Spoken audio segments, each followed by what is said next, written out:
To India in 1600। ठीक है, उसके बाद जब ब्रिटिश आते हैं तो 1765 में कंपनी अपना करियर स्टार्ट करती है एज अ टेरिटोरियल पावर। मतलब पहले वो ट्रेडिंग करने आए थे, उसके बाद वो अपने आप को कन्वर्ट कर लेते हैं धीरे धीरे। बैटल ऑफ प्लासी होती है। ठीक है, उसके बाद सबसे पहले वो बंगाल को कैप्चर करते हैं एंड वहां से वो अपना एडमिनिस्ट्रेटिव रूल स्टार्ट करते हैं। ठीक है, एंड ऑब्टेन क्या करते हैं वहां से, दीवानी राइट्स। तो दो तरह के राइट्स होते हैं जो मतलब एशियन इंडिया में मुगल टाइम में मतलब हम बोलते थे। एक होता है दीवानी अदालत होती थी हमारे पास, एक होती थी फौजदारी अदालत। दीवानी अदालत होती थी जिसे हम रेवेन्यू मैटर्स, सिविल आज के टाइम में सिविल बोलते हैं। और फौजदारी मीन्स जो हमारे क्रिमिनल मैटर्स होते हैं तो उन्हें हम फौजदारी अदालत बोल देते। तो ईस्ट इंडिया कंपनी को कौन से राइट्स मिले, दीवानी अदालत। तो मुगल एम्परर उस टाइम कौन थे, शाह आलम थे। ठीक है, जिनसे दीवानी अदालत जीते ईस्ट इंडिया कंपनी ने after the battle of Buxar, Buxar में जीतने के बाद। 1858 में क्या होता है, सिपॉय म्यूटनी होती है, जैसे कि हम सब जानते हैं, विद्रोह होता है। ठीक है, उसके बाद क्राउन जो होता है, ब्रिटिश क्राउन क्वीन होती है, डायरेक्टली अपने कंट्रोल के अंडर ले लेती है। ठीक है, ईस्ट इंडिया कंपनी को एबॉलिश कर देते हैं, रूल सारा कुछ एडमिनिस्ट्रेशन उनसे अपने हाथ में ले लिया जाता है। फिर एम एन रॉय थे एक, ठीक है, इन पॉलिटिशियन ही थे, तो उन्होंने सजेस्ट किया था constituent assembly, first time suggest किया था कि हमारा एक कॉन्स्टिट्यूशन जैसा कुछ होना चाहिए। उनके दिमाग का आइडिया था ये। ठीक है, एंड ही सेड कि कॉन्स्टिट्यूंट असेंबली होनी चाहिए। कॉन्स्टिट्यूंट असेंबली क्या होती है, कॉन्स्टिट्यूंट असेंबली वो होती है, जैसे हमने पूछा ना, derive from the word constitute, जैसे कि हम अपना घर कैसा बनाना है उसी तरह से हमें अपना देश कैसे बनाना है, अपनी कंट्री कैसी बनानी है। तो एम एन रॉय जो थे उन्होंने बोला कि कॉन्स्टिट्यूंट असेंबली होनी चाहिए। कॉन्स्टिट्यूंट असेंबली उसको बोलते हैं कि जो एक कमेटी, मतलब एक असेंबली ग्रुप बनाया जाता है जो कि कॉन्स्टिट्यूशन बनाएगा। ठीक है, किसी भी कंट्री में फॉर एग्जांपल अगर कोई कंट्री नहीं बन रही है या कुछ भी हो रहा है तो उसमें कॉन्स्टिट्यूंट असेंबली आजकल देखने को मिलता है कि उसमें कोई कॉन्स्टिट्यूंट असेंबली बनाई जाती है जो कि कॉन्स्टिट्यूशन ड्राफ्ट करेगी हमारा। ठीक है, एंड उसको 1946 में बनाया गया एंड 26 जनवरी 1950 को, एज वी ऑल नो, कि हमारा कॉन्स्टिट्यूशन फोर्स में आया था। तो why we are studying history, हम हिस्ट्री पढ़ ही क्यों रहे हैं, ठीक है, क्योंकि कॉन्स्टिट्यूशन के कुछ फीचर्स हैं कि जो हमें ट्रेस करते हैं हिस्ट्री से। ठीक है, जैसे कि मैंने आपको पहले भी कहा कि हमें पता होना चाहिए कि आज हम ऐसे क्यों हैं। तो उसके पीछे हमारा बैकग्राउंड मैटर करता है। ठीक है, फॉर एग्जाम्पल मैंने लॉ Sir, पढ़ा, your voice ठीक है, are तो not that's why I am clear. Able to teach you law. तो एक बैकग्राउंड है मेरा भी, ठीक है, सबका एक बैकग्राउंड होता है। तो ये था, हम यहाँ से स्टार्ट करते हैं। To easily understand the constitutional history हम इसको दो पार्ट में डिवाइड कर देते हैं। ठीक है, एक तो था कंपनी रूल जो कि 1773 से लेके 1858 तक था, और उसके बाद वाला क्राउन का रूल जो कि 1858 से लेके हमारा 1947 तक चला। तो सबसे पहला जो हमारा एक्ट आता है, रेगुलेटिंग एक्ट 1773। ठीक है, तो ईस्ट इंडिया कंपनी को रेगुलेट करने के लिए क्राउन ने, क्योंकि बेसिकली क्राउन ने ही उन्हें बोला था कि आप जाओ ईस्ट इंडिया कंपनी को, और उन्हें मोनोपली दे दी थी कि आप जाके साउथ ईस्ट एशिया में और कुछ पार्ट में जाके ट्रेड करो। ठीक, तो अब उन्हें अथॉरिटी कहाँ से मिली थी, अल्टीमेटली तो क्राउन से ही मिली थी, क्राउन ने पावर दी थी। तो first step taken by the British government to control the and regulate the affairs of East India Company. तो अब कोई भी जो बच्चा होता है वो बिगड़ने लगता है। क्राउन रूल अभी नहीं आया है, ठीक है, क्राउन ने खाली परमिशन दी है कि आप जाके ईस्ट इंडिया कंपनी को मोनोपोली दी है बेसिकली, कि आप जाके उस पार्ट में, मतलब वर्ल्ड के दूसरे पार्ट में, उनके लिए हम साउथ ईस्ट एशिया है। ठीक है, तो हमें साउथ ईस्ट एशिया में जाके आप ट्रेड करो। It created the post of governor general. तो रेगुलेटिंग एक्ट में, जैसे नाम ही बोल रहा है, रेगुलेट कर रहे हैं हम। ठीक है, ईस्ट इंडिया कंपनी के अफेयर्स को रेगुलेट करने की कोशिश की जा रही है। तो it created the post of governor general, जैसे हमारे यहाँ सीएम होता है, ऐसी उन्होंने पोस्ट क्रिएट करी गवर्नर जनरल की। फर्स्ट गवर्नर जनरल कौन थे, वॉरेन हेस्टिंग्स। और कहाँ अपॉइंट किए गए थे, ये अपॉइंट किए गए थे बंगाल के लिए। ठीक है, सबसे पहले ब्रिटिशर्स ने बंगाल को जीता था। ठीक है, तो और इस एक्ट ने और क्या करा, तीसरा काम इस एक्ट ने क्या करा, इट इस्टैब्लिश्ड सुप्रीम कोर्ट। इस एक्ट ने सुप्रीम कोर्ट को इस्टैब्लिश किया। कब किया, 1774 में। ठीक है, वेयर कोलकाता में फोर्ट विलियम्स है, आज भी है, वहां पे इसको इस्टैब्लिश किया गया। कॉम्पोजिशन क्या था, मतलब कितने जजेस थे इसके अंदर, एक चीफ जस्टिस थे प्लस 3 अदर जजेस, तो 1 + 3। और फर्स्ट चीफ जस्टिस कौन थे यहाँ के, एलिजा इम्फी। ठीक है, एलिजा इम्फी फर्स्ट चीफ जस्टिस थे, जो कि फोर्ट विलियम्स में सुप्रीम कोर्ट स्टैब्लिश हुआ था। ठीक है, अगर अभी की बात करें तो इंडिया में कब हुआ था Supreme Court establish, anybody knows, कोई बताएगा कमेंट करके।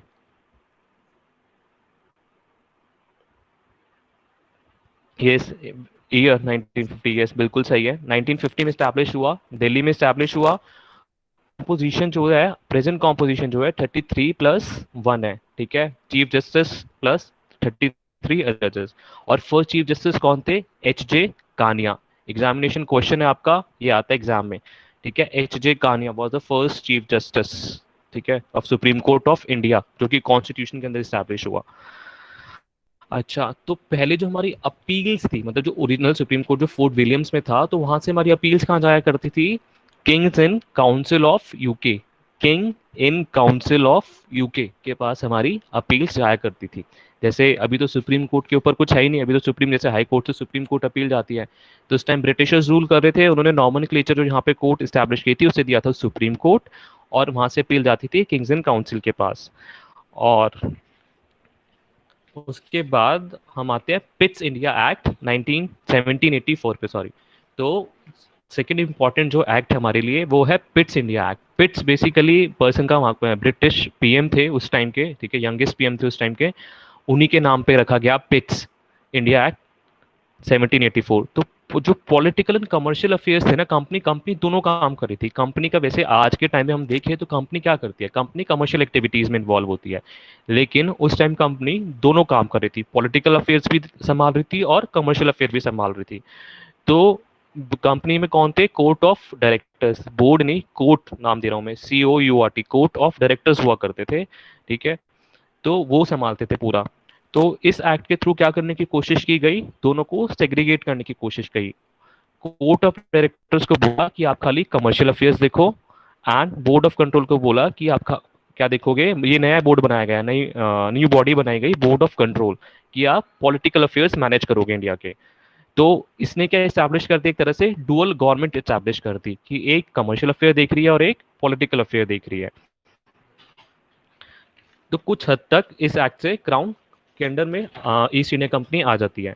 उसके बाद चार्टर एक्ट ऑफ 1833 आता है, ठीक है। तो ये सेंट्रलाइजेशन था ब्रिटिश इंडिया का, फाइनल मतलब first final step towards the centralization of British. यहाँ पे सेंट्रलाइज करने की कोशिश की गई, मतलब एक के हाथ में पावर। तो यहाँ पे क्या किया, जो गवर्नर जनरल थे, जैसे मद्रास प्रेसिडेंसी था, कोलकाता प्रेसिडेंसी था और बॉम्बे प्रेसिडेंसी था। तो जो गवर्नर जनरल हुआ करते थे हर एक एक उसके, ठीक है। फर्स्ट हमारा कौन था? विलियम वॉरेन हेस्टिंग्स, जिसे हमने देखा। तो गवर्नर जनरल को उन्होंने बंगाल को क्या बना दिया? उसकी पोस्ट को गवर्नर जनरल ऑफ इंडिया में ट्रांसफर कर दिया, ठीक है। उस पोस्ट का नाम चेंज हो गया और अब पोस्ट हो गई गवर्नर जनरल ऑफ इंडिया। तो first governor general of India कौन था? Anybody knows? ये आपके एग्जाम से पूछ सकते हैं। Yes, William Bentinck, right.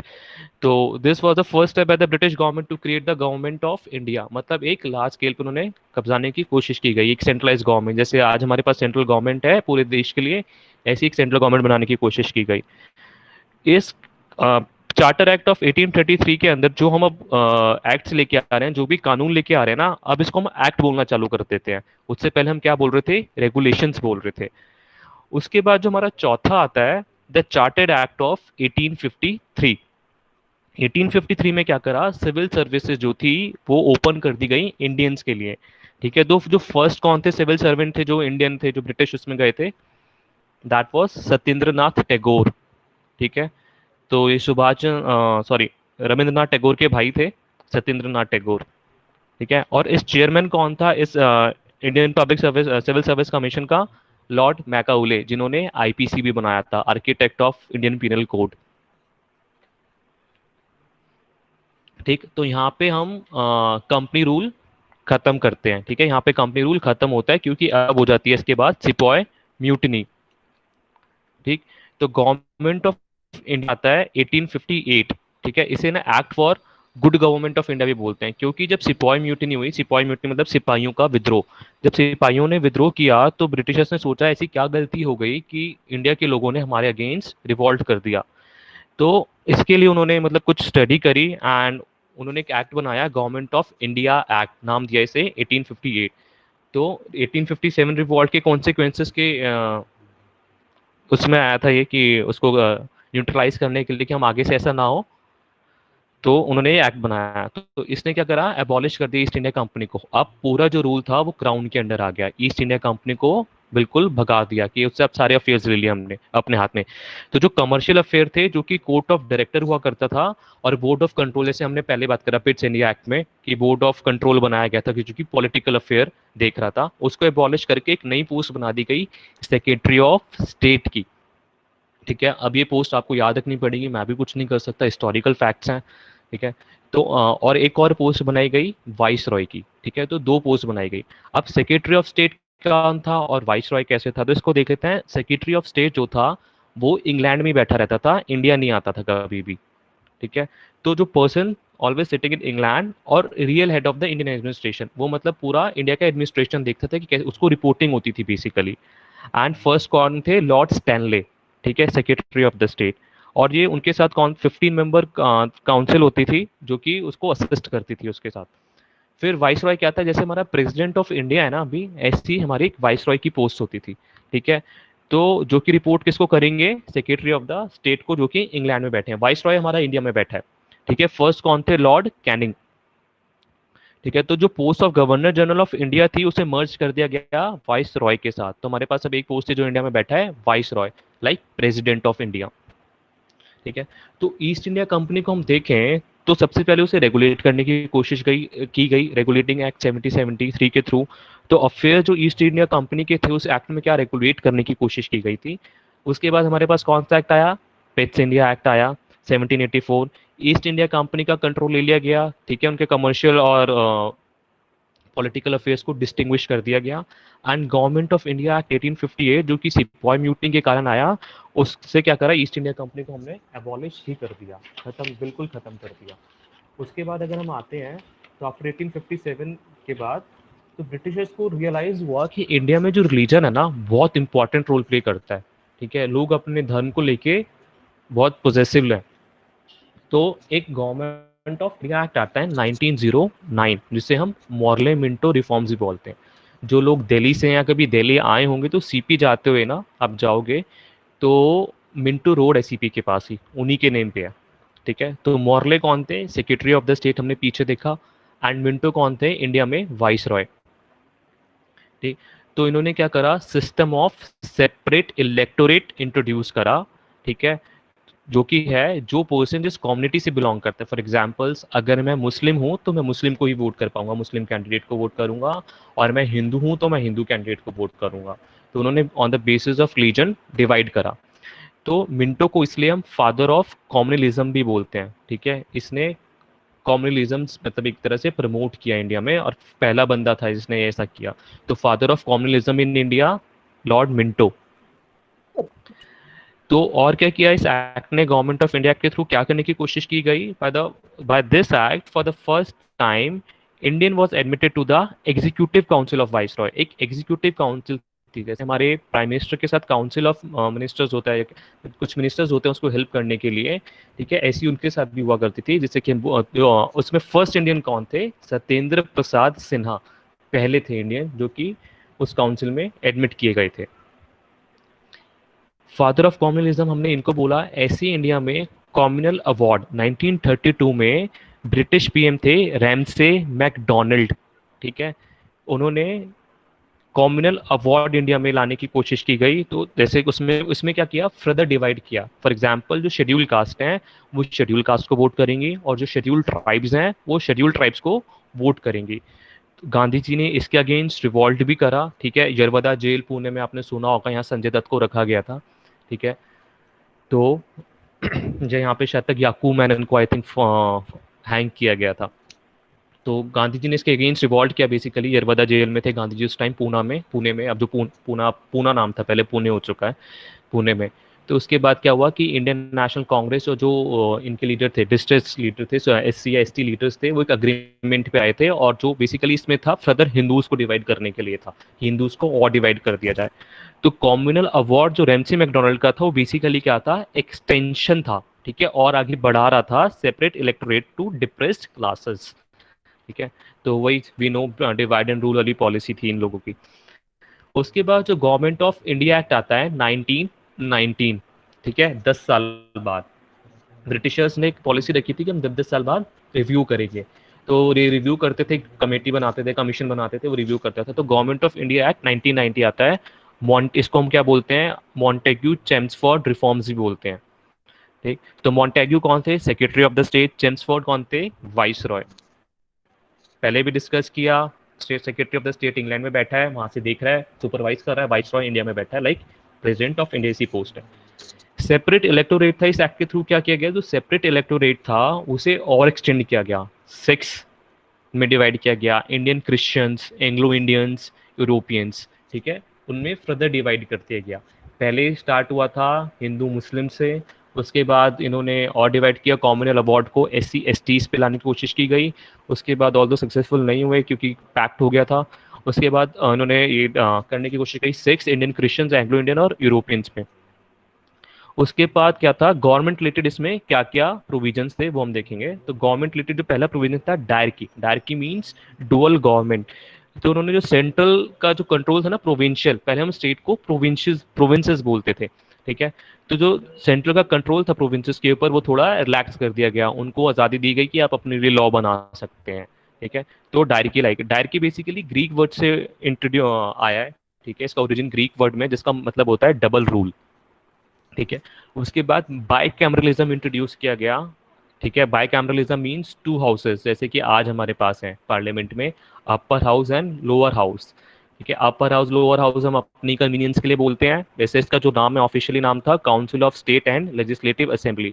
आज भी आप अगर कॉन्स्टिट्यूशन ऑफ इंडिया पढ़ोगे तो वहाँ आपको राज्यसभा देखने को नहीं मिलता, राज्यसभा हम जान मतलब खुद की कन्वीनियंस के लिए यूज करते हैं, वहाँ पे जो वर्ड यूज हुआ है वो है काउंसिल ऑफ स्टेट्स, ठीक है। और तीसरा था डायरेक्ट इलेक्शन, जो भी लेजिस्लेटिव में असेंबली में जाएगा, दोनों हाउसेज में उस टाइम ऐसा था कि दोनों में जो भी रिप्रेजेंटेटिव जाएंगे कुछ नॉमिनेटेड होते थे और कुछ डायरेक्टली पब्लिक के थ्रू इलेक्ट किए जाते थे।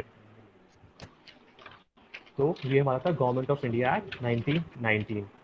उसके बाद फिर मैंने बोला कि ये रिवाइज कर रहे थे लोग, तो इन्होंने क्या करा, 1927 में एक साइमन कमीशन बनाते हैं रिव्यू करने के लिए, ठीक है, 2 साल पहले ही, उससे पहले क्योंकि 1919 में था तो 29 में ड्यू हो रहा था, तो 7 मेंबर्स कमीशन बनाते हैं जिसके सारे मेंबर्स थे ब्रिटिशर्स थे, तो इसलिए बॉयकॉट कर दिया गया। उसके बाद राउंड टेबल कॉन्फ्रेंस हुई और वो सब, उससे मैं हम कंसर्न है, हम अपने कॉन्स्टिट्यूशन वाले पार्ट से कंसर्न रहेंगे इस चीज़ में, ठीक है। तो फिर उसके बाद आता है Government of India Act, that is a major act. और बेसिकली जो हमारा कॉन्स्टिट्यूशन प्रेजेंट डे कॉन्स्टिट्यूशन है बेसिकली मतलब अप टू दी 75% और 80% यही इसी पे बेस्ड है, ठीक है, हमने एज इट इज बोरो किया गवर्नमेंट ऑफ इंडिया एक्ट को। तो government of India act 1935 very important. तो इसने क्या करा, एबॉलिश कर दी डायरकी इन प्रोविंसेस, बेसिकली स्टेट में जो डायरकी पहले इंट्रोड्यूस की गई थी उसे एबॉलिश कर दिया। RBI को हम लेके आए, जो आज हमारा रिजर्व बैंक ऑफ इंडिया है, उसको हमने स्टैब्लिश करा to control credit and currency. मतलब जिन लोगों ने इकोनॉमिक्स पढ़ी है दे नो कि RBI कैसे कंट्रोल करती है मार्केट को। और फर्स्ट गवर्नर कौन थे, ऑसबॉर्न स्मिथ, ठीक है, ऑसबॉर्न स्मिथ वो था फर्स्ट गवर्नर। और प्रेजेंट कौन है, शशिकांत दास। तो याद रखिएगा ये आपके जीके के क्वेश्चंस हैं। उसके बाद इसने क्या किया, तीसरा काम, फेडरल कोर्ट स्टैब्लिश करी, ठीक है। तो जो हमारी कोर्ट थी सुप्रीम कोर्ट के बाद, जो हमारे अब कौन सी कोर्ट स्टैब्लिश होगी, फेडरल कोर्ट स्टैब्लिश की गई 1937 में। उसके बाद हाई कोर्ट्स भी स्टैब्लिश की थी इन लोगों ने वैसे। तो when it was established in 1937, ठीक है, वेयर दिल्ली में स्टैब्लिश की गई थी। कॉम्पोजिशन क्या था, 1 चीफ जस्टिस प्लस 6 अदर जजेस। फर्स्ट चीफ जस्टिस कौन थे इसके, Morris Gwyer, sir Morris Gwyer. जो लोग ड्यू से ऑलरेडी ग्रेजुएशन कर चुके हैं और नॉर्थ कैंपस से हैं तो उन्हें पता होगा ग्वायर हॉल भी है बेसिकली, तो उन्हीं के नाम पे है, ठीक है, पूरा हॉस्टल है। तो उनकी फोटोग्राफ भी लगी हुई है अगर आप उनके मेस में जाओगे, सर मॉरिस ग्वायर की। और ये कब तक रहा फेडरल कोर्ट हमारा, जब तक हमारा प्रेजेंट सुप्रीम कोर्ट जो अभी है वो स्टैब्लिश नहीं हो गया, टिल 1950 तक फेडरल कोर्ट ने फंक्शन किया। और इस एक्ट में और क्या किया, लिस्ट सिस्टम इंट्रोड्यूस कर दी। अगर हम 7 शेड्यूल खोल के देखें तो हमारे पास 3 लिस्ट मिलती हैं, union list, state list and concurrent list, जिसमें कि बेसिकली डिवाइड की गई है पावर कि सेंट्रल किन लॉ किन मैटर पे लॉ बना सकता है, स्टेट किन मैटर पे लॉ बना सकता है, और कॉन्करेंट जिसपे दोनों बना सकते हैं। तो उसके बाद अभी हमने डिफरेंट कोर्ट्स देखे, कौन कौन से कोर्ट्स पढ़े अभी हमने, अगर आपको ध्यान करेंगे तो सुप्रीम कोर्ट पढ़ा हमने जो सबसे पहले स्टैब्लिश किया था फोर्ट विलियम्स में। उसके बाद फेडरल कोर्ट पढ़ा, सुप्रीम कोर्ट पढ़ा। जो सुप्रीम कोर्ट इनिशियली स्टैब्लिश किया था वो रेगुलेटिंग एक्ट 1773 से था। Federal court government of India act 1935 से है। और जो हमारा present day supreme Court of India वो किसने स्टैब्लिश किया, under constitution of India establish हुआ। तो दैट इज द सोर्स। कहाँ कहाँ स्टैब्लिश किए गए, पहला कोलकाता में किया गया, फेडरल कोर्ट दिल्ली में था, सुप्रीम कोर्ट भी दिल्ली में ही है। ठीक है, कब कब इस्टेब्लिश किए गए? 1774 में इस्टेब्लिश किया गया था फोर्ट विलियम्स में। फेडरल कोर्ट 1937 में, अभी अभी पढ़ा हम लोगों ने। And supreme Court of India 1950, जिसमें से आप कई लोगों ने सही आंसर्स भी दिए। फर्स्ट चीफ जस्टिस कौन थे फेडरल कोर्ट के? एलिजा इम्फी। ठीक है, उसके बाद इसके फेडरल कोर्ट के कौन थे? Sir Morris Gwyer.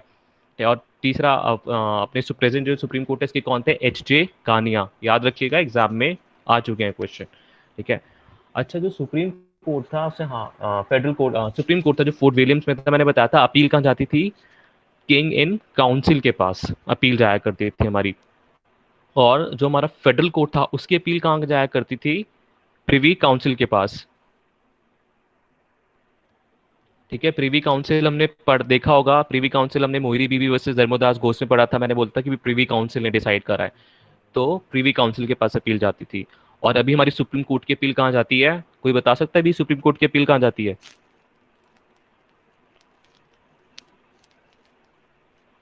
खैर, नो आंसर्स। तो अभी कोई अपील ही नहीं जाती सुप्रीम कोर्ट से। ठीक है, फाइनल होता है सुप्रीम कोर्ट में, एक बार हो गया खत्म। उसके बाद वो पावर्स है आपकी, रेमिशन वगैरह की बात कर रहे हो, प्रेसिडेंट वगैरह की, प्रेसिडेंट के पास अपील नहीं जाती, वो खाली सेंटेंसिंग की पावर की बात कर रहे हो आप। ठीक है, वो लिमिटेड पावर है, वो भी सेंटेंसिंग की। ठीक है, तो अभी कोई अपील का कोई प्रोविजन नहीं है, सुप्रीम कोर्ट ने जो कह दिया फाइनल है। आर्टिकल 141 भी हम पढ़ते हैं। तो जो कॉन्स्टिट्यूशन आज हमारा प्रेजेंट डे कॉन्स्टिट्यूशन है, हमने हेविली बोरो किया है गवर्नमेंट ऑफ इंडिया एक्ट 1935 से। तो ये एक्ट कब तक रहा हमारा ऑपरेशन में? जब तक हमारा कॉन्स्टिट्यूशन ऑफ इंडिया नहीं आ गया था, मतलब 1950 तक ये एक्ट हमारा चलता रहा था, जब तक हमारा कॉन्स्टिट्यूशन फोर्स में नहीं आया। उसके बाद जो अदर इंपॉर्टेंट एक्ट आता है वो होता है Indian Independence act 1947। Indian Independence act 1947, उस टाइम ब्रिटिश पीएम कौन था जब इंडिया को इंडिपेंडेंस ग्रांट हुई? Can anybody tell? Clement Attlee, yes. तो आपका क्वेश्चन है, एग्जामिनेशन क्वेश्चन, उस टाइम कौन था पीएम? क्ले थे। ठीक है, तो ब्रिटिश रूल एंड कर दिया गया, इंडियन इंडिपेंडेंस एक्ट के थ्रू इंडिया को फ्रीडम ग्रांट की गई। ठीक है, दो कंट्रीज निकल के आई, India and Pakistan, partition plan था, और जो कि माउंट बेटन ने बनाया था। And Mountbatten is also the last viceroy. ठीक है, तो जो प्रिंसली, और क्या था इसमें? प्रिंसली स्टेट थी। Princely state as we all know, सबको पता ही होगा कि उसको तीन ऑप्शन दिए गए थे, या तो आप इंडिया को ज्वाइन कर लो, चाहे तो आप पाकिस्तान को कर लो, चाहे तो आप फ्री रह लो। इस एक्ट के थ्रू ही बताया गया था। तो क्लेमेंट एटले थे। अच्छा, चेयरमैन कौन था कांग्रेस का उस टाइम जब भी इंडियन इंडिपेंडेंस एक्ट आया, इंडिया को इंडिपेंडेंस दी गई? क्योंकि we all know J B Kripalani, yes. तो J B Kripalani was the chairman of Congress. ठीक है, तो जो इम्पोर्टेंट थे हमारे माउंट बेटन क्या थे? Last vice Roy. ये भी आपका एग्जामिनेशन क्वेश्चन है, who was the last vice Roy. अच्छा, जो माउंट नेहरू को किसने स्वॉन इन करवाया एज अ प्राइम मिनिस्टर? क्योंकि उस टाइम तो प्रेसिडेंट थे नहीं, एज वी ऑल नो, आपने देखा होगा मोदी जी को भी शपथ लेते हुए। तो किसने करवाया था? Yes, Mountbatten, right answer. तो because he was the first governor general of free India, और उस टाइम हमारे पास प्रेसिडेंट नहीं था, क्योंकि जो डॉक्टर राजेंद्र प्रसाद आए थे वो हमारे पास 1950 में आए थे। ठीक है, और नेहरू जी जो पीएम बने थे वो कब बने थे? 1947 में। तो ये हमने देखा, इंडियन इंडिपेंडेंस एक्ट देखा। अच्छा, हमारा फर्स्ट गवर्नर जनरल था, अभी बहुत सारा कंफ्यूजिंग हो रहा है। फर्स्ट गवर्नर जनरल था Warren Hastings. First governor general of India William Bentinck. First governor general of free India Mountbatten. और first Indian governor general of free India, that is C Rajagopalachari. ये सारे important questions हैं आपके। तो governor general की हमने इतनी, ये नॉमन क्लेचर हैं सारे, हमने देखा कैसे कैसे। फर्स्ट वॉरेन हेस्टिंग थे गवर्नर जनरल। फर्स्ट इंडिया के कौन थे governor general of India? William Bentinck. First governor general of free India Mountbatten. और first Indian governor general of free India C Rajagopalachari. ठीक है, आपकी कन्वीनियंस के लिए मैंने रिपीट किया। रॉबर्ट क्लाइव ने लड़ाई लड़ी थी, was not the first governor general of. ठीक है, टाइप्स ऑफ कॉन्स्टिट्यूशन से पहले हम उससे पहले देखते हैं मेकिंग ऑफ कॉन्स्टिट्यूशन। ठीक है, कि हमारा कॉन्स्टिट्यूशन जो आज है वो बना कैसे। I think we will clarify on this. ठीक है, हो सकता है, yes, Warren Hasting was the first governor general of Bengal. कोई नहीं, हम इस पे मैं देख लूंगा, मैं भी एक बार क्लियर कर लूंगा, हो सकता है कि मैं भी गलत हो गया हूँ, क्योंकि यार इतने सारे फैक्ट्स हैं, हिस्टोरिकल फैक्ट्स। तो मेकिंग ऑफ कॉन्स्टिट्यूशन हम देखते हैं, जैसे मैंने आपको बताया कॉन्स्टिट्यूएंट असेंबली बनाई जाती है, जो भी हमें जैसे कमेटी बनाना है, ग्रुप ऑफ पर्संस बनाया है काम करने के लिए कि आप हमारे लिए कॉन्स्टिट्यूशन बनाओ, तो उसको हम क्या नाम दिया, कॉन्स्टिट्यूएंट असेंबली। ठीक है। तो 1934 में एम एन रॉय हमारे कम्युनिस्ट लीडर थे। ठीक है। आज कम्युनिस्ट जैसे कम्युनिस्ट नहीं थे, उस टाइम के कम्युनिस्ट देश के बारे में सोचा करते थे। ठीक है। आज के कम्युनिस्ट क्या सोचते हैं, अफजल हम शर्मिंदा हैं, तेरे कातिल जिंदा है। सॉरी टू से किसी की फीलिंग्स हर्ट हो, लेकिन अगर आप लॉ के स्टूडेंट हो तो आपको बिल्कुल रियल फैक्ट्स पता होने चाहिए। ठीक है। एंड लॉ पढ़ने के बाद ना आपकी काफ़ी सारी मिसकंसेप्शंस दूर होंगी। ठीक है। आप डिबेट करने को बोलते हैं ना, लॉ से बहस नहीं करनी चाहिए, तो इसलिए नहीं करनी चाहिए। तो 1934 में M N Roy he was a communist leader. ठीक है। And he propose the idea of setting up, उन्होंने बोला कि हमें कॉन्स्टिट्यूंट असेंबली बनानी चाहिए जो हमारे लिए, अपने लोगों के लिए कॉन्स्टिट्यूशन बनाए। ठीक है। 1935 में इंडियन नेशनल कांग्रेस ने ये डिमांड रखी ब्रिटिश गवर्नमेंट के आगे कि ऐसे ऐसे आप एक कॉन्स्टिट्यूंट असेंबली बनाना चाहते हैं हम लोग अपने लिए। 1940 में ब्रिटिश गवर्नमेंट ने ये डिमांड एक्सेप्ट कर ली, और इसको हम अगस्त ऑफर भी बोलते हैं। इन द मंथ ऑफ अगस्त की होगी तो अगस्त ऑफर भी बोला जाता है इसे। ठीक है। उसके बाद क्रिप्स मिशन प्लान आता है for setting up the constitute. ठीक है। क्रिप्स मिशन प्लान है for setting up the constituent assembly, that was rejected by Muslim League. As we all know कि मोहम्मद अली जिन्ना थे, उन्होंने सेपरेट चाहते थे, सेपरेट नेशन चाहते थे वो। ठीक है। उन्होंने अपनी सेपरेट कॉन्स्टिट्यूंट असेंबली डिमांड करी कि पाकिस्तान के लिए एक सेपरेट कॉन्स्टिट्यूंट असेंबली होनी चाहिए।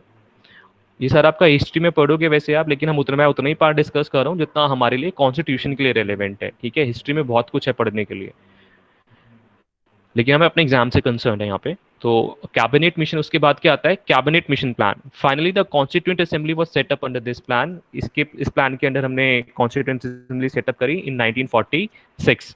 अच्छा, मेंबर्स कितने थे इसमें, मेंबर्स थे, इसका हर क्वेश्चन इंपॉर्टेंट है, टोटल मेंबर्स थे 389। ठीक है। 389, सॉरी, तो 389 टोटल मेंबर्स थे।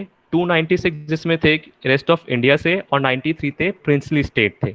जो रेस्ट ऑफ इंडिया से थे वो इनडायरेक्टली इलेक्टेड थे, और जो प्रिंसली स्टेट से थे वो नॉमिनेटेड थे। जो भी वहाँ राजा थे उन्होंने अपने नुमाइंदे को, अपने रिप्रेजेंटेटिव को भेजा था वहाँ से। और इसमें विमेन मेंबर्स कितनी थी कॉन्स्टिट्यूंट असेंबली में, 9 मेंबर्स वर विमेन मेंबर्स वर थे। ठीक है। तो ये आपका 389 टोटल मेंबर्स, एग्जामिनेशन क्वेश्चन है। 296 रेस्ट ऑफ इंडिया से थे, ये आपका एग्जामिनेशन क्वेश्चन है। और प्रिंसली स्टेट से 93, ये भी आपका एग्जामिनेशन क्वेश्चन है। अच्छा, इसके कुछ ऑफिसेस थे कॉन्स्टिट्यूंट असेंबली के, कि ठीक है, जो कि हमारे लिए इंपॉर्टेंट है कि प्रेसिडेंट कौन थे। तो जो प्रेसिडेंट थे, जब ये पहली बार मिले तो डिसाइड नहीं कर पाए प्रेसिडेंट कौन बनेगा कॉन्स्टिट्यूंट असेंबली का। तो फ्रांस में क्या रूल होता है, फ्रेंच रूल है, जो भी ऐसे भी घरों में भी हमने देखा है, रूल क्या होता है कि जो भी बड़ा होता है ना, फॉर एग्जांपल हिंदू लॉ में हमने पता, अगर आपने अभी तक हिंदू लॉ पढ़ लिया है या आगे पढ़ोगे, तो कर्ता जो होता है ना, सबसे बड़ा मेंबर, एल्डेस्ट मेंबर होता है, वो रूल प्ले करता है, कर्ता का ऑटोमेटिकली कर्ता बन जाता है वो। तो वहाँ पे वो डिसाइड नहीं कर पाए, तो इंटरिम या टेम्परेरी हम जिसे बोलते हैं, टेम्परेरी प्रेसिडेंट कौन बना, सच्चिदानंद सिन्हा को हमने टेम्परेरी प्रेसिडेंट बना दिया। वो 2 दिन तक खाली प्रेसिडेंट रहे थे। और हमने कौन सा रूल फॉलो किया था, फ्रेंच रूल की, जो कि एल्डेस्ट मेंबर होगा उसे हम बना देंगे। लेकिन उसके बाद नेक्स्ट टाइम मिले तो राजेंद्र प्रसाद को हमने बना दिया था। जो कि वाइस प्रेसिडेंट थे हमारे कॉन्स्टिट्यूंट असेंबली के, कौन थे, एच.सी. मुखर्जी।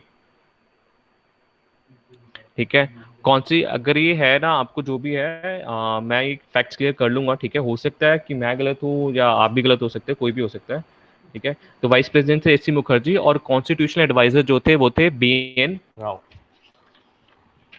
ये वैसे मैं ऑथेंटिक सोर्स से पढ़ा है मैंने भी। ठीक है। लेकिन स्टिल, मतलब अगर ये डाउट्स हैं तो मैं भी क्लैरिफाई करूंगा, नो इश्यूज। ठीक है। क्योंकि यार हम सीख ही रहे हैं पढ़ के, मैं भी सीख रहा हूँ आप लोगों से बहुत कुछ। आप लोग डाउट्स पूछते हैं, मुझे भी कई बार सोचना पड़ता है। Nobody is perfect. तो मीटिंग और सेशंस ऑफ कॉन्स्टिट्यूंट असेंबली में थे, टोटल 11 मीटिंग्स हुई थी कॉन्स्टिट्यूंट असेंबली की, 11 बार ये लोग मिले। पहली मीटिंग कब हुई थी, 9 दिसंबर 1946, 1946 को पहली मीटिंग हुई थी। कहाँ हुई थी, दिल्ली में हुई थी, और सेंट्रल हॉल ऑफ पार्लियामेंट में, जो कि कॉन्स्टिट्यूशनल हॉल भी बोला जाता है। जब भी ज्वाइंट मीटिंग होती है ना दोनों हाउसेस की, सेंट्रल हॉल में बुलाया जाता है कि सेंट्रल हॉल में ज्वाइंट सेशन हो रहा है। जब भी एक नया सेशन स्टार्ट होता है पार्लियामेंट का हर साल, तो सेंट्रल हॉल में मिलते हैं वो लोग। तो अब आप ध्यान रखिएगा, कभी सेंट्रल हॉल की बात हो तो हम कॉन्स्टिट्यूशनल हॉल भी बोलते हैं। ठीक है। और लास्ट मीटिंग कब हुई थी? 26 नवंबर 1949, 1939 को लास्ट मीटिंग हमारी हुई।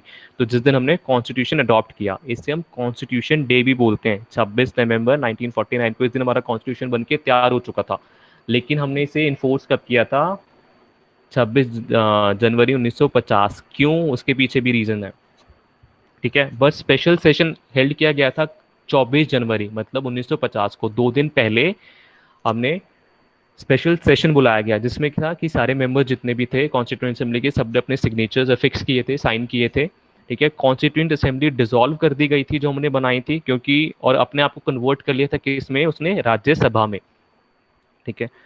और राजेंद्र प्रसाद थे, उनको फर्स्ट प्रेसिडेंट चुन लिया गया था, और नेशनल एंथम और नेशनल सॉन्ग दोनों अडॉप्ट कर लिए गए थे। And this is the another interesting fact, although not important for your exams, but जो कि India is the I think the only country in the world कि जिसका नेशनल एंथम भी और नेशनल सॉन्ग भी, आई थिंक, मतलब और कोई कंट्री हो सकती है इक्का दुक्का, लेकिन पहली कंट्री जिसका नेशनल एंथम भी नेशनल सॉन्ग भी है, ठीक है। इसके पीछे भी लंबी स्टोरी है, नॉट इम्पॉर्टेंट, आप कभी पढ़ोगे तो पता चलेगा कि कितनी ज़्यादा मिस्टेक्स की गई थी, और जिस किसी को क्रिटिसाइज किया जाता है ना आज के टाइम में, वो क्यों किया जाता है, ठीक है। तो उसके बाद कमेटी ऑफ कॉन्स्टिट्यूएंट असेंबली, ठीक है। मतलब मैं बायस्ड नहीं हूँ, ठीक है, कोई सोचेगा मैं बायस्ड, बिल्कुल बिल्कुल बायस्ड नहीं हूँ, मैं एज अ लॉ स्टूडेंट बात कर रहा हूँ, बिल्कुल फैक्ट्स के ऊपर बात कर रहा हूँ। और कोई चाहे तो और ज्ञान का प्रकाश डाला जा सकता है पर्सनली, लेकिन बाद में एग्जाम के बाद। Committee of constituent assembly total 22 committee थी इसके अंदर, ठीक है। 22 ग्रुप थे, कमेटी मतलब बेसिकली ग्रुप, जो कि 22 ग्रुप बनाए गए जिनका डिफरेंट डिफरेंट काम था। जिसमें थी ड्राफ्टिंग कमेटी, ठीक है, सबसे important, fundamental rights sub committee, sub committees बनाई गई हैं उसके अंदर, और minorities sub committee, advisory sub committee, और स्टेट्स कमेटी। ड्राफ्टिंग कमेटी के हेड कौन थे? As we all know, doctor B R Ambedkar, ठीक है। फंडामेंटल राइट सब कमेटी के हेड कौन थे? जे बी कृपलानी, जो कि प्रेसिडेंट भी थे कांग्रेस के, ठीक है, इंडिपेंडेंस के टाइम। ये इसलिए आपको इसलिए बता रहा हूँ कि ताकि आपको फैक्ट्स इजीली लर्न हो जाए, ठीक है। माइनॉरिटी सब कमेटी कौन थे? एच सी मुखर्जी, ऑल्दो ये मुखर्जी है लेकिन क्रिश्चियन थे, ठीक है। तो माइनॉरिटीज कमेटी के सब हेड ये थे। एडवाइजरी कमेटी किसकी थी? सरदार पटेल की। अगर इनकी एडवाइस सच्ची में मानी गई होती तो आज इंडिया कुछ और होता, टू बी वेरी ऑनेस्ट, ठीक है। और जो स्टेट कमेटी थी उसके कौन थे? नेहरू, ठीक है। ड्राफ्टिंग कमेटी जो हमारी थी वो सेटअप की गई थी 29 अगस्त 1947। अब इसको आप याद कैसे रखोगे ड्राफ्टिंग कमेटी कब सेटअप की गई थी? इस दिन मेजर ध्यानचंद का बर्थडे होता है, ठीक है। नेशनल स्पोर्ट्स डे बनाते हैं इस दिन हम, तो 29 अगस्त 1947, ठीक है, याद रखने के लिए बेसिकली। चेयरमैन कौन थे? बी आर अम्बेडकर, जिन्हें हम आर्किटेक्ट ऑफ इंडियन कॉन्स्टिट्यूशन भी बोलते हैं, फादर ऑफ इंडियन कॉन्स्टिट्यूशन भी बोलते हैं, और मॉडर्न मनु भी बोलते हैं। और जो टोटल मेंबर्स थे वो इसमें 7 थे, ठीक है। तो 7 मेंबर्स थे। लर्न कर सकते हो, अच्छी बात है, नहीं कर सकते और भी अच्छी बात है। फंक्शन क्या था? To prepare the draft of the constitution, ठीक है। इनका ड्राफ्ट बनाए थे, बेसिकली 3 ड्राफ्ट बनाए गए थे, नॉट इंपॉर्टेंट लेकिन बता देता हूँ, 3 ड्राफ्ट बनाए गए थे, ठीक है। और 3 बार रीडिंग्स हुई थी इसकी, और आई थिंक पता नहीं 12,000 से ज़्यादा कुछ अमेंडमेंट थी जो कि इंट्रोड्यूस की गई थी, ठीक है, मतलब लोगों से सजेशंस मांगे गए थे। इंपॉर्टेंट डेट्स जो अपने को याद रखनी है वो है 26 नवंबर 1949, क्योंकि इस दिन हमने अपना कॉन्स्टिट्यूशन अडॉप्ट कर लिया था, लेकिन हम इसे फोर्स में नहीं लाए थे, फोर्स में लाए 26 जनवरी को हमने। वेट करा, वेट करने के पीछे लॉजिक क्या था? हमने शायद तक Lahore session, I am not sure about this, ठीक है, मुझे याद नहीं है अभी, कि लाहौर सेशन में हमने कब पूर्ण स्वराज मांगा था, ठीक है, कि पूरा स्वराज इंडिया का होगा। तो 26 जनवरी 1930 को हम पूर्ण स्वराज दिवस मनाना हमने चालू किया था। तो इसीलिए हमने वेट किया कि हम 26 जनवरी को इसको फोर्स में लाएंगे, और इस दिन को हम क्या बनाते हैं? एज अ रिपब्लिक डे बनाते हैं। तो 26 नवंबर को हम बनाते हैं कॉन्स्टिट्यूशन डे, और 26 जनवरी को बनाते हैं रिपब्लिक डे। और गवर्नमेंट ऑफ इंडिया एक्ट जो हमारा एप्लीकेबल चलता आ रहा था, मैंने पहले जब बात कर रहे थे कि कब तक ये फोर्स में रहा था, ये आज के दिन सीज हो गया था, मतलब बंद हो गया था। अब हमारा कॉन्स्टिट्यूशन आ गया था हमारे पास, जो हमने खुद बनाया था। तो ये बात है हमारी इंडियन कॉन्स्टिट्यूशन की। उसके बाद कॉम्पोजिशन ऑफ कॉन्स्टिट्यूशन। कॉम्पोजिशन मतलब कॉन्स्टिट्यूशन में हमारे है क्या क्या। ओरिजिनली जो हमारे कॉन्स्टिट्यूशन में 395 आर्टिकल्स थे, ठीक है। 22 जैसे हम सेक्शंस पढ़ते हैं कॉन्स्टिट्यूशन में, जो सेक्शंस होते हैं उन्हें बेसिकली आर्टिकल्स बोलते हैं, आर्टिकल्स के नाम से पुकारते हैं। 395 आर्टिकल्स थे, 22 पार्ट्स में डिवाइड था, और 8 शेड्यूल थे। अब किसी ने मुझसे क्वेश्चन पूछा कि सर मैं मतलब डायरेक्ट खोल के देखता हूँ तो आज भी मुझे 395 आर्टिकल ही नजर आते हैं कॉन्स्टिट्यूशन में, और जो आप अभी प्रेजेंटली आप बोल रहे हो कि उसमें 465 आर्टिकल्स हैं, ये कैसे पॉसिबल है? तो हम लोग इतने पॉजिटिव थे कि हमने जो ओरिजिनली बनाया 395 आर्टिकल्स को उसको छेड़ा नहीं। शेड्यूल्स बेसिकली जब भी आप कुछ लॉ ऑर्डर बनाते हो ना, तो सब कुछ आप एक्ट के अंदर नहीं दे सकते, आपको कुछ चीजें ना अपेंड करनी पड़ती हैं शेड्यूल के साथ। मतलब शेड्यूल में आप बताओगे कि ये चीज आपको देखनी है तो आप शेड्यूल में जाके पीछे देख लो। तो एक प्रोसेस होता है, ठीक है, जैसे कार चलानी होती है तो प्रोसेस होता है कि आप पहले क्लच दबाओगे देन फर्स्ट गियर लगाओगे, तो एक प्रोसेस है कार चलाने का, तो ऐसे एक प्रोसेस होता है लॉ बनाने का भी। ठीक है, तो एक तरीका है जिसमें कि हम शेड्यूल्स अपेंड किए जाते हैं। ठीक है, आप कोई भी लॉ पढ़ोगे मोस्टली आपको मिल जाएंगे, लिमिटेशन एक्ट में आपको शेड्यूल मिल जाएगा। हमने कॉन्ट्रैक्ट में डिस्कस किया था, जिन लोगों ने कॉन्ट्रैक्ट पढ़ा है मुझसे, तो हमने वहाँ पे कहा था कि लिमिटेशन एक्ट है, जो लिमिटेशन एक्ट में आपको लिमिटेशन देखने को मिलती है वो शेड्यूल्स में जाना पड़ता है आपको देखने के लिए पीछे कि शेड्यूल कितनी दी गई है। तो एक तरीका है ये खाली। ठीक है, तो अभी भी ओरिजिनली हम कहाँ थे कि ओरिजिनली अभी भी हमें 395 आर्टिकल्स देखने को मिलते हैं। ऐसा क्यों है? हम इतने पॉजिटिव हैं अपने उसको लेके, कॉन्स्टिट्यूशन को लेके, कि हमने उसके अंदर ना जब भी हम अमेंडमेंट करते हैं तो आर्टिकल 21A करके करते हैं। ठीक है, ओरिजिनली हम 395 ही रखते हैं, अमेंडमेंट्स करते हैं ABC करके ऐसे। तो अभी भी आप ओरिजिनली जाके देखोगे तो 395 आर्टिकल्स ही मिलेंगे, ऑल दो अभी हैं कितने 465 आर्टिकल्स अगर हम कोई काउंटिंग करें। ओरिजिनली 22 पार्ट्स में डिवाइड था, अब 25 पार्ट्स में डिवाइड है। पहले 8 शेड्यूल हुआ करते थे, हमारे पास 12 शेड्यूल है। ठीक है, तो ये तो हमारी बात हुई हिस्ट्री की, हमने हिस्ट्री देख ली। ठीक है, फटाफट की हमारी कॉन्स्टिट्यूशनल हिस्ट्री क्या थी। अगर हम बात करें अब हमारे पास टाइप्स ऑफ कॉन्स्टिट्यूशन कि हमारे कॉन्स्टिट्यूशन कितने प्रकार के हो सकते हैं। ठीक है, उसके लिए देखिएगा,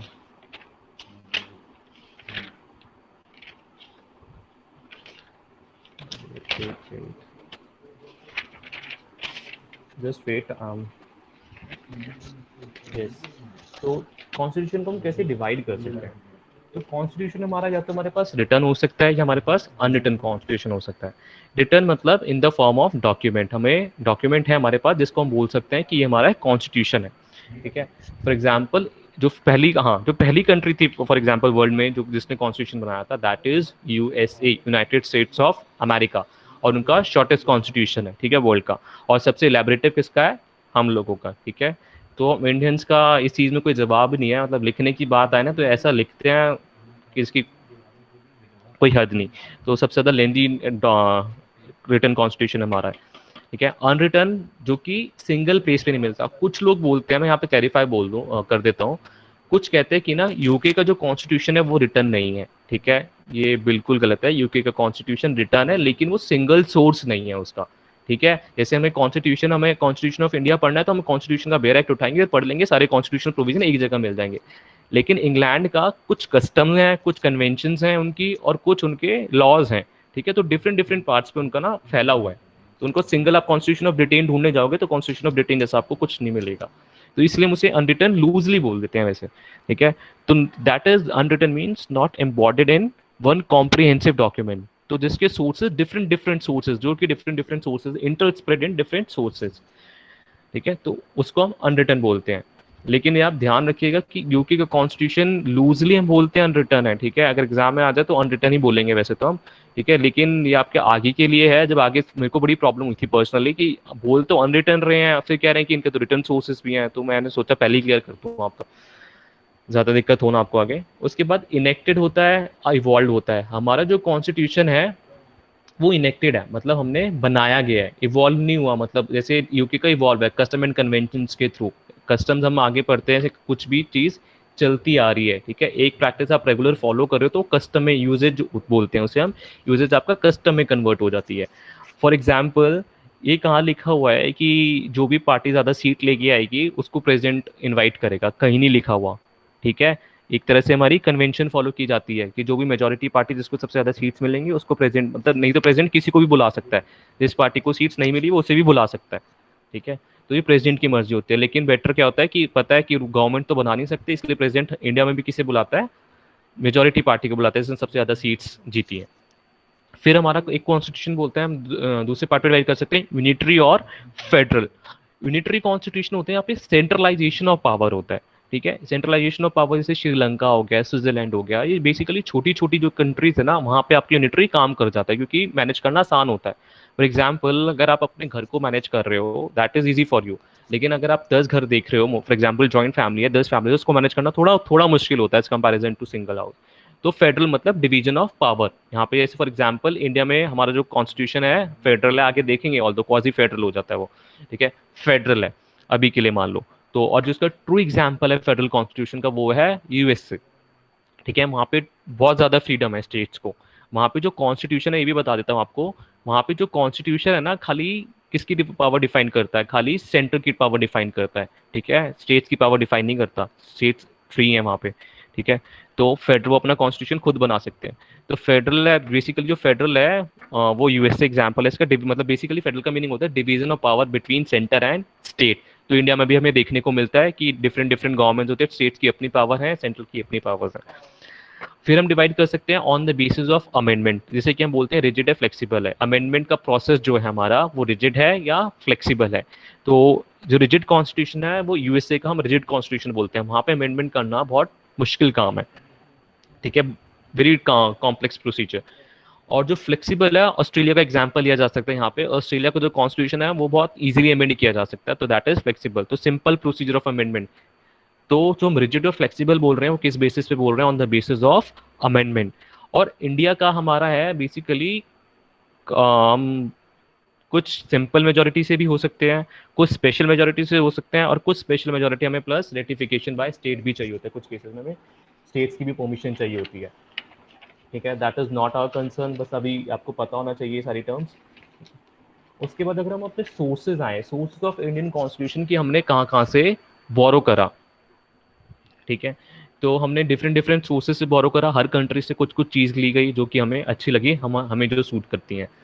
तो साउथ अफ्रीका से हमने लिया अमेंडमेंट प्रोसीजर, जो भी हमारा अमेंडमेंट प्रोसीजर है, अभी अभी हमने बात करी रिजिड होगा या फ्लेक्सिबल होगा, वो हमने लिया साउथ अफ्रीका से।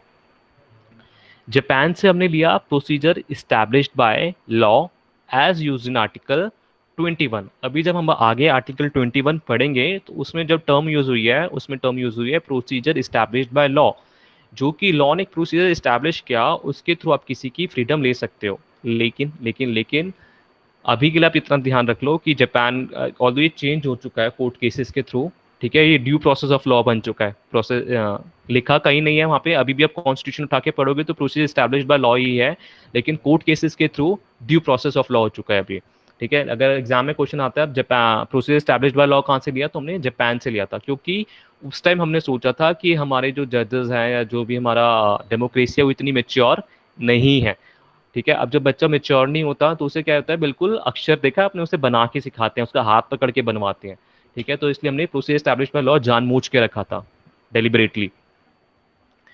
जर्मनी से, जर्मनी के बेसिकली हम वेमार कॉन्स्टिट्यूशन भी बोलते हैं जर्मनी के कॉन्स्टिट्यूशन को, ठीक है। और वहाँ से हमने क्या किया लिया, जितनी भी बुरी बुरी बातें ना, suspension of fundamental right during emergency, ठीक है। और एक है हमारी बहुत इंपॉर्टेंट है बेसिक स्ट्रक्चर थ्योरी, ठीक है, ये emergency power we call it. तो suspension of fundamental right during emergency ये हमने वहाँ से ली, लेकिन दो आर्टिकल्स ऐसे हैं जिन्हें हम अभी भी सस्पेंड नहीं कर सकते, उसके बाद चेंज हुआ था, that is article 20 and 21, that can not be suspended, and this is the very important question पूछा जा सकता है। 20 एंड 21 आर्टिकल आपके इमरजेंसी के टाइम पे सस्पेंड नहीं हो सकते। एंड बेसिक स्ट्रक्चर थ्योरी, ठीक है, जो बेसिक स्ट्रक्चर थ्योरी हम आगे देखेंगे कि क्या है बेसिक स्ट्रक्चर थ्योरी, बहुत इलेबोरेटिवली देखेंगे। रशिया, जिसे कि हम सोवियत यूनियन भी बोला करते थे पहले, 1992 या 1991 से पहले, फंडामेंटल ड्यूटीज, ठीक है, ड्यूटीज और 5 ईयर प्लान जो हमारा हुआ करता था वो हमने वहां से लिया था। Ireland, very important, DPSP, directive principles of state policy, ये हमने कहाँ से लिए, आयरलैंड से लिए, ठीक है, बहुत इंपॉर्टेंट क्वेश्चन है आपके लिए। और method of election of president भी आयरलैंड से लिया गया है।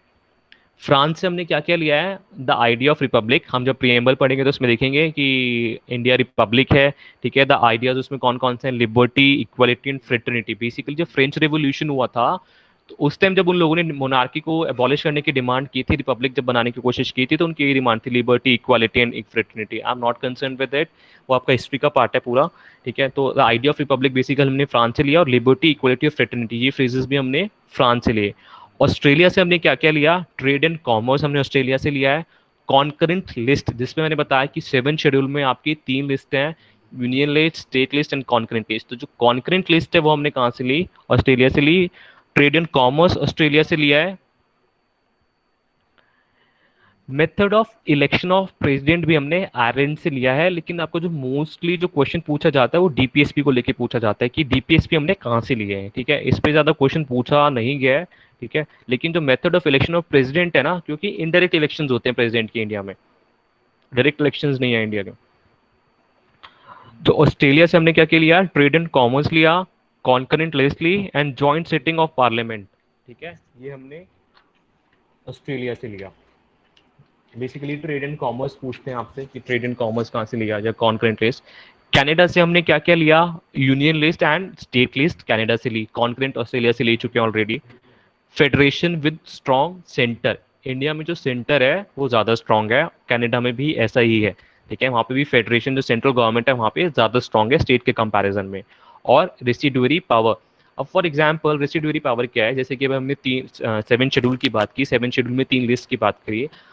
अब कॉन्स्टिट्यूशन तो उस टाइम बन गया था, उसके बाद कोई ऐसी सिचुएशन अराइज हो जाए, कोई नया मैटर अराइज हो जाए, तो उसके ऊपर लॉ कौन बनाए, ठीक है। तो सेंटर कह रहा है मैं बनाऊंगा, मैं बढ़ाऊं, स्टेट कह रहा है मैं बनाऊंगा, ठीक है। तो दोनों में खींचातानी ना हो, इसके लिए जो कॉन्स्टिट्यूशन मेकर्स थे उन्होंने पहले ही सोच लिया कि ऐसी सिचुएशन कल को अराइज होगी। एंड इसके लिए उन्होंने क्या बना दिया? रेसिडुअरी पावर्स का क्लॉज रख दिया, जो कि यूनियन लिस्ट में है, जो लिस्ट में बता दिया, union list, state list and concurrent. उसके अलावा कोई भी मैटर राइज हो रहा है इन फ्यूचर, तो उस पर लॉ कौन बनाएगा?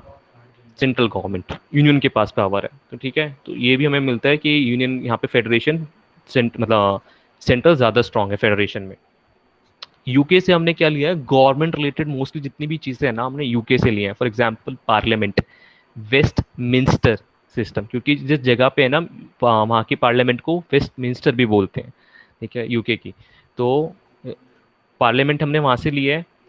कैबिनेट हमने वहाँ से लिया है कि प्राइम मिनिस्टर के साथ कैबिनेट होगा, ठीक है।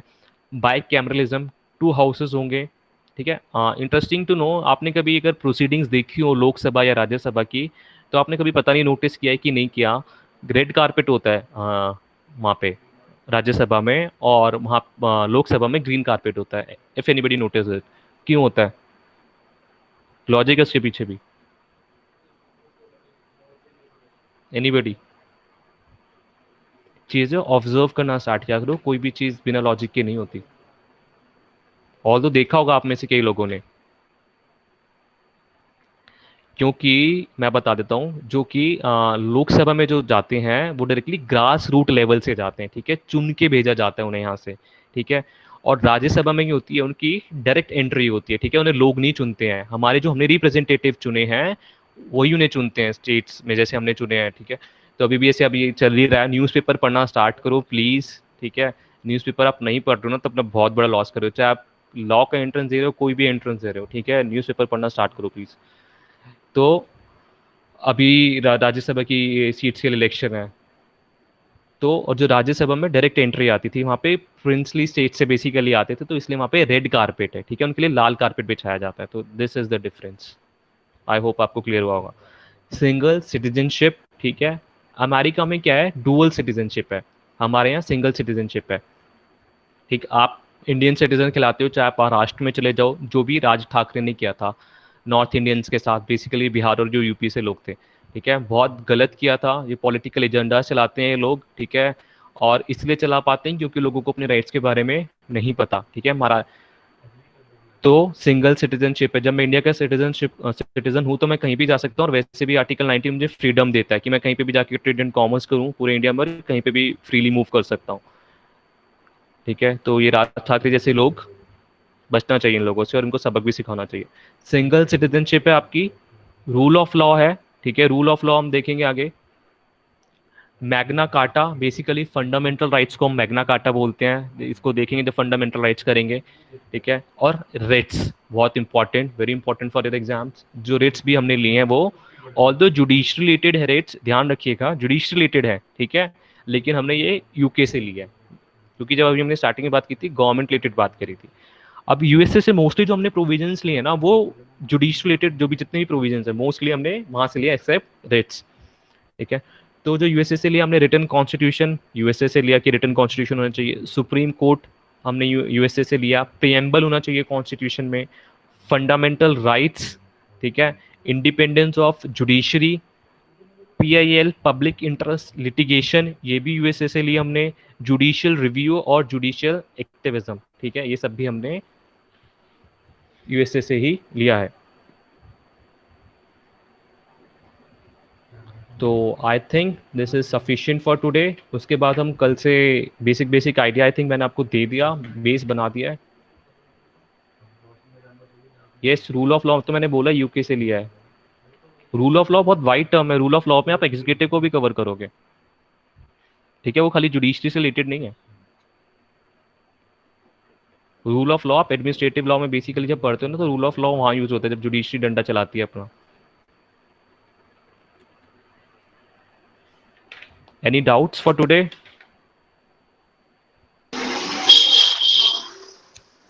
कोई डाउट हो तो पूछ सकते हैं आपसे भी। जुडिशियल एक्टिविज्म जब जुडिशरी करेंगे अभी आगे, जब देखेंगे सुप्रीम कोर्ट हाई कोर्ट का देखेंगे आगे, तो उसमें देखेंगे कि जुडिशियल एक्टिविज्म क्या होता है। डोंट वरी, ये टर्म जितने भी हमने पढ़ी है ना, इसको हम डिस्कस करेंगे आगे आगे जैसे हम आर्टिकल्स पढ़ते जाएंगे। अमेंडमेंट प्रोसीजर बेसिकली हमने वहां से लिया है। कॉन्स्टिट्यूशन कैसे अमेंड होगा साउथ अफ्रीका से।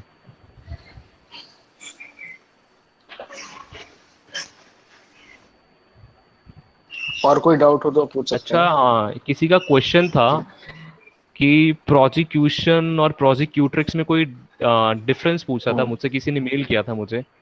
उनका डाउट क्लियर हुआ कि नहीं हुआ, या आई शुड रिपीट अगर वो है लेक्चर अटेंड कर रही हैं तो।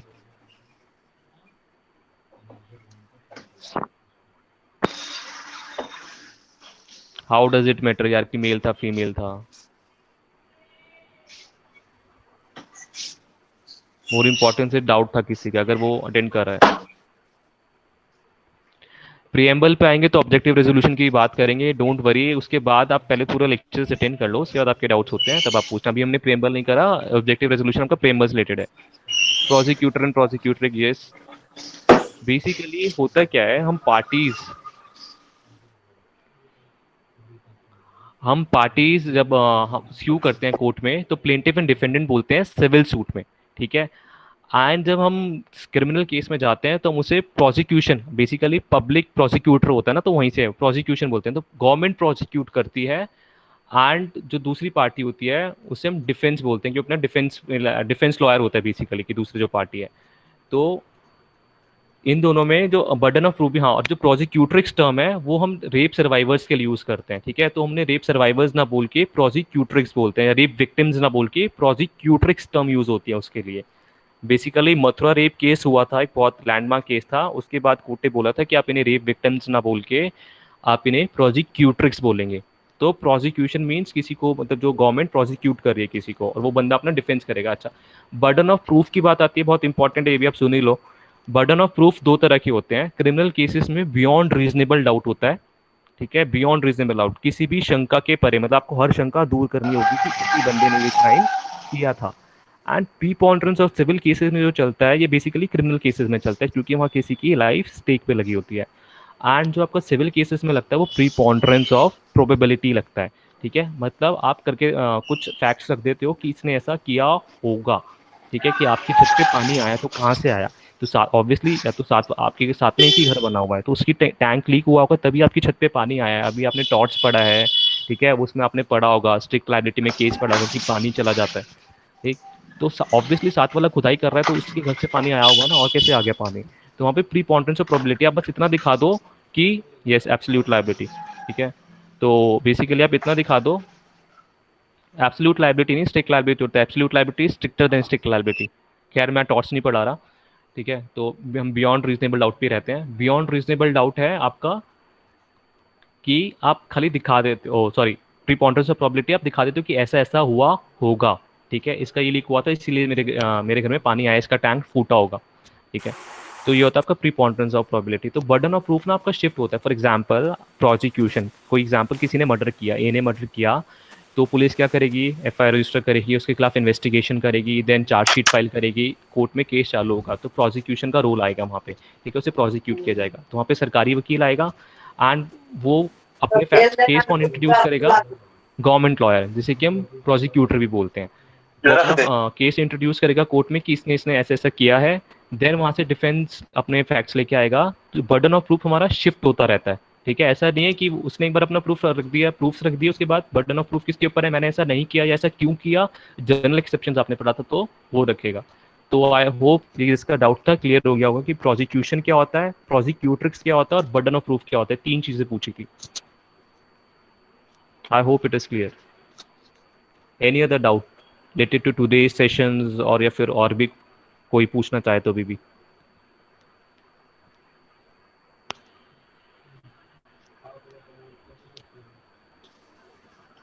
सर आई थिंक एंड कर सकते हैं class. Okay, I think nobody is asking the doubt, it is enough for today. बाकी कल करते हैं हम लोग। Thank you so much sir. Bye.